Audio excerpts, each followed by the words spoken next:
وَلَقَدْ يَسَّرْنَا الْقُرْآنَ لِلذِّكْرِ فَهَلْ مِن مُّدَّكِرٍ نحمده ونصلي على رسوله الكريم بسم اللہ الرحمن الرحیم اللہ اکبر وللہ الحمد۔ قرآن کا پیغام لفظ بہ لفظ آیت با آیت میں خوش آمدید۔ سورہ قمر میں اللہ سبحانہ تعالیٰ نے کئی بار فرمایا ہے وَلَقَدْ يَسَّرْنَا الْقُرْآنَ لِلذِّكْرِ فَهَلْ مِن مُّدَّكِرٍ، اور بلا شبہ آسان بنا دیا ہم نے اس قرآن کو سمجھنے کے لیے، تو کیا ہے کوئی سوچنے سمجھنے والا؟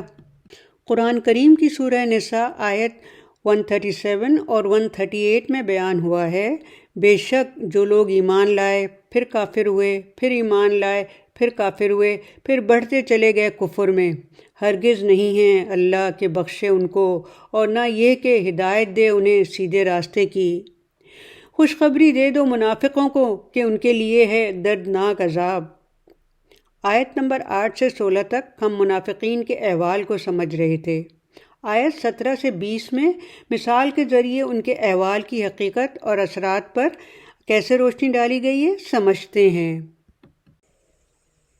مثلهم كمثل الذي استوقد نارا فلما أضاءت ما حوله ذهب الله بنورهم وتركهم في ظلمات لا يبصرون صم بكم عمي فهم لا يرجعون۔ آیت نمبر 17 اور 18 کا ترجمہ۔ ان کی مثال اس شخص کی سی ہے جس نے جلائی آگ روشنی کے لیے، پھر جب روشن کر دیا آگ نے اس کے گرد و نواح کو تو سلب کر لیا اللہ نے ان کا نور اور چھوڑ دیا ان کو اندھیروں میں کہ کچھ دیکھ نہیں پاتے۔ بہرے ہیں، گنگے ہیں، اندھے ہیں، لہٰذا یہ اب نہ لوٹیں گے سیدھے راستے کی طرف۔ آیت نمبر 17 اور 18 کا لفظی ترجمہ۔ آیت کے مین ورڈ استوقد نارا، اس نے جلائی آگ، ذہب اللہ، اللہ تعالیٰ لے گئے، لا یرجعون، وہ نہیں لوٹیں گے۔ ورڈ ٹو ورڈ، مثلہم، دیئر ایگزامپل، ان کی مثال، اس کا روٹ ورڈ ہے میم ثا لام، کمثلی از لائک دا ایگزامپل، اس طرح کی مثال، اس کا روٹ ورڈ بھی میم ثا لام ہے۔ الذی، آف دا ون ہو، اس کی جس نے، استوقدہ، کنڈلڈ یا لائٹڈ، اس نے جلائی، آگ کا روشن کرنا، یہاں مراد ان کا مومنین اور ہدایت کی طرف متوجہ ہونا ہے۔ اور استوقدہ کا روٹ ورڈ ہے واو قاف دال، نارن، افائر، آگ، اس سے شعلے بلند ہونا۔ آگ ایک جوہر لطیف ہے جو روشنی دینے والی اور جلانے والی شے ہے، اور اس کا روٹ ورڈ ہے نون واو را۔ فلما، دین وین، پس جب، اضاءت، اٹ illuminated، اس نے روشن کر دیا، واضح کر دیا، روٹ ورڈ ہے ضاد واو حمزہ۔ ما حولہ، واٹ واز اراؤنڈ ہم، جو اس کے آس پاس تھا۔ حولہ کا مطلب چکر لگانا بھی ہے، سال کو بھی اس لیے حل کہتے ہیں کہ وہ چکر لگاتا ہے، اور اس کا روٹ ورڈ ہے ہا واو لام۔ ذہبہ، ٹک اوے، لے گئے، اللہ، اللہ سبحانہ تعالیٰ، ذہب اللہ، اللہ تعالیٰ لے گئے، یعنی کسی شے کا زوال، یہاں مراد آگ سے بجھ گئی، ہوا یا بارش سے، یا اللہ نے بجھا دی۔ ذہبہ کا روٹ ورڈ ہے ذہبہ، اور اللہ کا روٹ ورڈ ہے حمزہ لام ہا۔ بنورہم، دیئر لائٹ، ان کی روشنی، بھی مطلب کی، نور روشنی، ہم ان کی پروناؤن ہے، نور کا مطلب ایمان بھی ہے، اور اس کا روٹ ورڈ ہے نون واو را۔ وَتَرَكَهُمْ، اینڈ لیفٹ دیم، اور اس نے چھوڑ دیا، واو مطلب اور، ترکا چھوڑ دینا، ہم انہیں، اور روٹ ورڈ ہے تا را کاف. فی ظلمات ان ڈارکنیسز اندھیروں میں. فی کا مطلب میں، ظلمات اندھیروں یا گمراہی. یہاں مراد ان کی گمراہی اور کفار کی طرف متوجہ ہونا ہے، اور اس کا روٹ ورڈ ہے ذا لام میم. لا ناٹ نہیں. یبصرون ڈو دے سی وہ دیکھ پاتے. ابصارون اس کا مین ورڈ ہے، مطلب دیکھنا، اور روٹ ورڈ ہے با صاد را. سمم ڈیف بہرے. یہاں مراد سچ اور حق سننے سے بہرے ہیں، اور اس کا روٹ ورڈ ہے صاد میم میم. بکمن ڈم گونگے. سچ اور حق کہنے سے گونگے ہیں، اور روٹ ورڈ ہے با کاف میم. عمیون بلائنڈ اندھے. مراد حق یا سچ دیکھنے سے اندھے ہیں.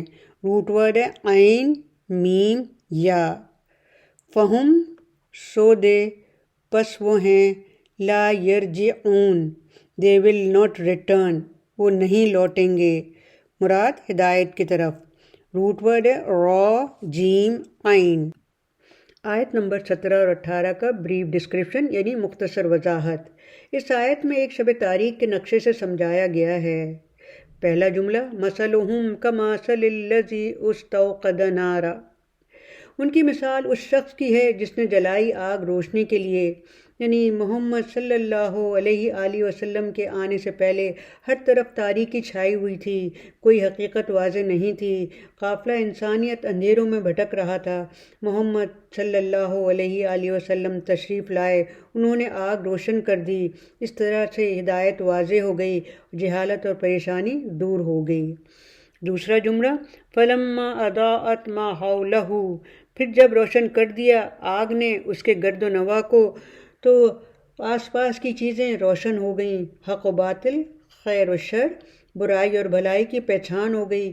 ایمان کی روشنی پھیل گئی. اس پاکیزہ روشنی سے ان کے دل جگمگا اٹھے اور نور ایمان سے پر ہو گئے. یہ حق دیکھ کر زبان سے اس کا اقرار کرتے ہیں اور کفر اور ظلمت سے نکل جاتے ہیں. تیسرا جملہ ذہب اللہ بنورہم. تو سلب کر لیا اللہ نے ان کا نور. یعنی ان کے دل کی کور چشمی ان پر غالب آ جاتی ہے. اپنے کفر اور نفاق کی وجہ سے ہدایت اور حق پر رہنا ان سے چھن جاتا ہے. جس طرح سے آگ کا بجھنا پھر اندھیرا کر دیتا ہے، اسی طرح ان کا شک اور نفاق ان کی ساری راحتیں چھین لیتا ہے. چوتھا جملہ وَتَرَكَهُمْ فِي ظُلُمَاتٍ لَا يُبْصِرُونَ. اور چھوڑ دیا ان کو اندھیروں میں کہ کچھ نہیں دیکھ پاتے، کیونکہ ان کے دل میں ایمان کی جڑ اور ان کے اعمال میں خلوص نہیں ہوتا. موت کے وقت ان کی بدعمالیاں اندھیروں کی طرح ان پر چھا جاتی ہیں اور بھلائی کی روشنی باقی نہیں رہتی جس سے توحید کی تصدیق کر سکیں، اور دین گم ہونے سے یہ حیرت اور حسرت میں پڑ گئے. صم بکم عمی فہم لا یرجعون. بہرے ہیں، گونگے ہیں، اندھے ہیں، لہٰذا یہ نہ لوٹیں گے سیدھی راہ کی طرف. وہ بہرے ہیں حق سننے میں، اندھے ہیں راہ راست کو دیکھنے اور سمجھنے میں. ہدایت کی طرف لوٹ نہیں سکتے، نہ ان کو توبہ نصیب ہوتی ہے اور نہ نصیحت حاصل کرتے ہیں. خلاصہ مولانا مودودی تفہیم القرآن میں فرماتے ہیں، ان آیات سے مطلب یہ ہے کہ ایک اللہ کے بندے نے روشنی پھیلائی اور صحیح کو غلط سے، راہ راست کو گمراہی سے چھانٹ کر بالکل نمایاں کر دیا. تو جو لوگ سمجھدار تھے ان پر ساری حقیقتیں روشن ہو گئیں، مگر جو نفس پرستی میں اندھے ہو رہے تھے ان کو اس روشنی میں کچھ نظر نہ آیا. اللہ نے نور بصارت سلب کر لیا کہ الفاظ سے کسی کو یہ غلط فہمی نہ ہو کہ ان کی تاریکی میں بھٹکنے کی ذمہ داری خود ان پر نہیں ہے. اللہ نور بصارت اسی کی سلب کرتا ہے جو خود حق کا طالب نہیں ہوتا، خود ہدایت کے بجائے گمراہی کو اپنانے کے لیے پسند کرتا ہے، خود صداقت کا چہرہ نہیں دیکھنا چاہتا. جب انہوں نے نور حق سے منہ پھیر کر ظلمت باطل ہی میں بھٹکنا چاہا تو اللہ نے انہیں اسی کی توفیق عطا فرما دی. یہ مثال نار و نور کی تھی. اگلی مثال پانی یعنی ماء و حیات کی ہے. آیت نمبر 17 اور 18 ہمیں پیغام دے رہی ہیں کہ اہل اسلام کے آلات حس سلامت ہوتے ہیں، اس لیے وہ حق کو سننے، بولنے اور دیکھنے والے ہیں. تم بھی اپنے آلات حس سلامت رکھو، یعنی زبان صرف حمد و شکر کے لیے ہے، اس کو غیبت میں ملوث نہ کرو۔ کان قرآن پاک اور نصیحت سننے کے لیے ہیں، ان کو گندی باتیں سننے میں نہ لگاؤ۔ دو آنکھیں اللہ تعالیٰ کی قدرت و صنعت کے نظاروں کو دیکھنے کے لیے ہیں، انہیں اور دونوں ہاتھوں کو غلطیوں سے محفوظ رکھو۔ تفسیر قرطبی میں حدیث جبریل ہے، حضور صلی اللہ علیہ وآلہ وسلم نے فرمایا، جب تو دیکھے ننگے پاؤں، برہنہ بدن، حق سننے سے بہرے اور حق کہنے سے گنگے زمین کے بادشاہ بنے ہیں تو یہ قیامت کی نشانیوں میں سے ایک ہے۔ واللہ عالم۔ رب کریم ہمارے آلات حس سلامت رکھیں گے تاکہ ہم روز قیامت اللہ سبحانہ تعالیٰ کے خطاب، دیدار اور سلام سے نوازے جائیں انشاءاللہ تعالی۔ رب هب لي حكما وألحقني بالصالحين۔ اے میرے مالک عطا فرما تو مجھے حکمت، اور شامل فرما تو مجھے صالحین میں۔ آمین ثم آمین۔